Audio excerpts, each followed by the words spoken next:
आपकी कैपेबिलिटीज का अंदाजा इसी बात से लगाया जा सकता है कि दुनिया आपसे उम्मीद क्या करती है।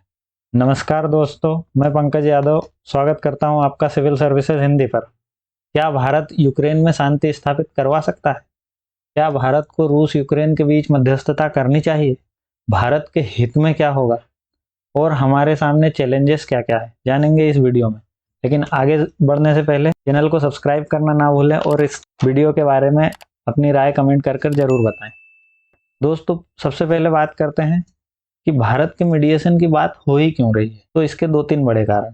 पहला तो ये कि भारत न्यूट्रल स्टैंस रखता है। भारत की कई बार सक्सेसफुल डिप्लोमेटिक इन्वॉल्वमेंट रही है इस क्राइसिस में, जैसे कि हमारे यूक्रेन में हमारे मेडिकल स्टूडेंट्स को निकालना हो, या जेप्रोजिया न्यूक्लियर पावर प्लांट को हमले से बचाना हो, या फिर ब्लैक सी में जो गेहूं का शिपमेंट, यूक्रेनियन गेहूं का शिपमेंट अटका हुआ था, उसको निकलवाने के लिए रूस से बात करना हो। तो भारत की इसमें पहले भी इन्वॉल्वमेंट रही है। दूसरा, भारत तीसरी दुनिया या ग्लोबल साउथ का नेता माना जाता है। हाल ही में मेक्सिको ने पीएम मोदी, पोप फ्रांसिस और यूएन सेक्रेटरी जनरल द्वारा मध्यस्थता करने का सुझाव भी दिया था। और तीसरा ये कि भारत की अपनी भू राजनीतिक महत्वाकांक्षाएं हैं। यदि शांति स्थापना करने में भारत सफल हो जाता है तो भारत को यूएन सिक्योरिटी काउंसिल में परमानेंट सीट भी मिल सकती है। दोस्तों, भारत शुरुआत से ही यूएन चार्टर्ड और क्षेत्रीय संप्रभुता पर बल देने का काम किया है, और युद्ध के कारण ग्लोबल साउथ पर जो आर्थिक प्रभाव उत्पन्न हुए हैं उस पर भारत ने हमेशा ही चिंता व्यक्त की है। इसलिए भारत डिप्लोमेसी और डायलॉग का मजबूती से समर्थन करता है।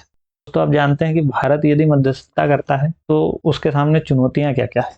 सबसे बड़ी चुनौतियां तो है बदलती परिस्थितियां। रूस, बेलारूस और कई जो यूरोप के हितधारक हैं उनकी, और जो यूक्रेन और उसके अलाई वेस्टर्न कंट्रीज हैं, उनके बारे में हमें जो डायनामिक्स हैं जो कि सर्दियों के आने के कारण से लगातार बदलती जा रही हैं, उसको हमें अच्छे से समझना पड़ेगा। क्योंकि हाल ही में जर्मनी नॉर्ड स्ट्रीम 2 पाइपलाइन के बारे में चिंता कई बार जता चुका है, और इसी बात पर भी चिंता जता चुका है कि रूस से जो एनर्जी सप्लाई होती है, खासकर सर्दियां बढ़ने के साथ साथ यूरोप में नेचुरल गैस की डिमांड बढ़ने वाली है। तो इसके कारण पूरे युद्ध की डायनामिक्स या परिस्थितियां बदलने वाली है। इसको समझना एकदम आसान नहीं होगा भारत के लिए। दूसरा, भारत ने मल्टीलेटरल और बायलेटरल प्लेटफॉर्म जैसे कि G7, G20, क्वाड, SCO, इनमें तो भारत को अनुभव भी है और काफी अच्छे से नेगोशिएशन किया है। लेकिन भारत को कभी भी क्राइसिस में नेगोशिएशन करने की का अनुभव इतना रहा नहीं है। हाल ही में भारत ने हालांकि किया है, लेकिन इतना ज्यादा कभी भी हमने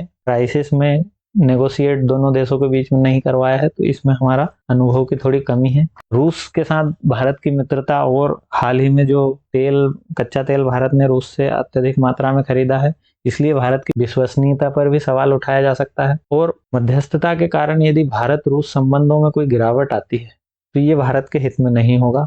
भारत ये अफोर्ड नहीं कर सकता कि रूस चीन के खेमे में जाकर बैठ जाए। भारत के रूस के साथ रक्षा, परमाणु, अंतरिक्ष, ऊर्जा और कनेक्टिविटी में मिलकर काम कर रहे हैं, और ऐसे में भारत का अपना हित जुड़ा हो। दोस्तों, भारत की विदेश नीति में नॉन अलाइनमेंट हमेशा से ही एक मुख्य तत्व रहा है।